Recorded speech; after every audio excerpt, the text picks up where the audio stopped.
Dr. Jennifer Ashton is here now with advice on preventing skin cancer.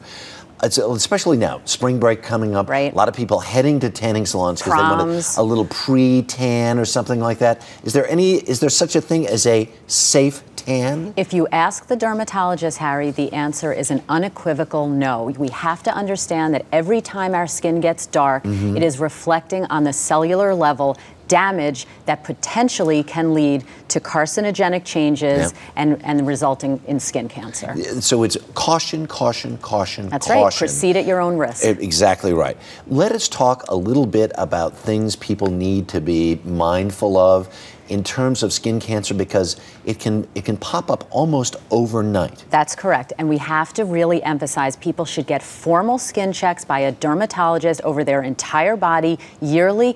And you should also examine your own body, have a family member or partner examine your body. And what you're looking for are some key warning signs. Right. Number one, a change or an increase in the size or thickness of a mole or spot. Right. The other thing is a change in color or texture of the mole. You want it to be regular and not irregular. Right. Also an irregularity in the border. So that's where we, again, talk about the asymmetry. And if this mole or lesion is larger than 1/4 of an inch, which is about the diameter of a pencil eraser, that could also be a warning sign. For any of these things, you want to have it examined by a dermatologist. So many times over the years, as we have done these segments and talked to people who have had these cancerous growths, they've said, well, I thought it was going to go away, and it seemed, I wasn't sure if it was getting bigger or not. That is absolutely the time to rush to the dermatologist. Without delay. And the only way a dermatologist will know for sure is by doing a biopsy, which is a quick and relatively painless procedure. And also, Harry, you know, people get lulled into a false sense of security that only Caucasian or fair-skinned people are at risk.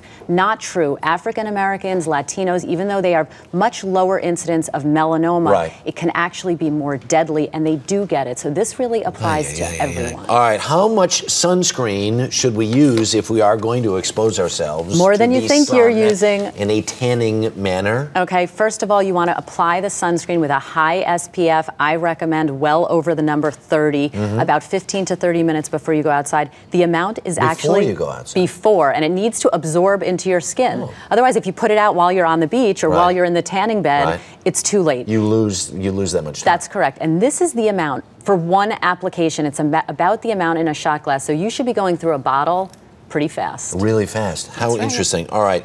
And but sometimes people say, well, I need my vitamin D. Yeah. You know what? That excuse doesn't fly. In the field of medicine, we know yes, you can get vitamin D from sun, but you can also get it safely from a supplement. Yeah, or a glass of milk. There you go. All right. Dr. Jennifer Ashton, thanks very much. You bet, Harry. A lot happens early on The Early Show, weekday mornings on CBS.